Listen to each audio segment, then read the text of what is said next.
there's multiple investigations going on during this type of investigation, social services, of course, and law enforcement. So having the child disclose once in a friendly environment is a perfect thing. Once they disclose, they don't want to continue talking about it.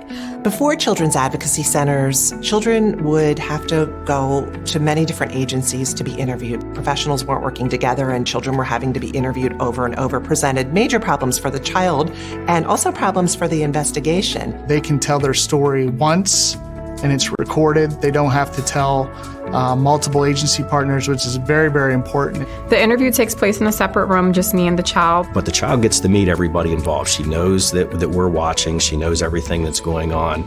They help you talk it out, and it helps you process what happened. They don't ask leading questions. They're just seeking the truth of what happened. And they do a much better job of that in dealing with these younger kids than most police officers can do. Some of the tools we use at the CAC can be simple as just crayons and paper. I feel like a lot comes from that. I kind of had to draw out pictures and explain what my room situation was like, or anything else. And after the interview's over, we'll kind of regroup and just brainstorm. Everybody goes back and gets on the same page of what happened during the interview. What do we think about what this child said? Do we need to question them a little bit more? What services might the family need that we want to get in place right away? The team approach is important to get the best outcomes because it brings everyone to the table at once. Child abuse is, it's a medical diagnosis, it's a legal finding. It makes the investigation very efficient.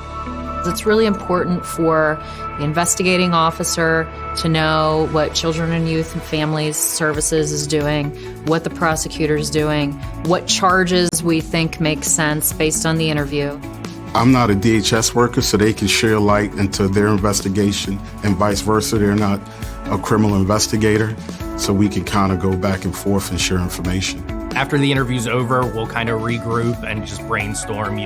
Everybody goes back and gets on the same page of what happened during the interview. I certainly feel in the cases where we are communicating from the investigation standpoint that things often go much better for the child and for the family. I love this work because I get to protect children. I get to protect kids. Kids are so innocent, and they do not deserve to be abused by anyone. The best outcome just working at the Children's Advocacy Center is knowing that all of the team members did what they needed to do to make sure any child is safe. Really, I think the whole CAC model, that's the driving principle, is the safety and well-being of a child.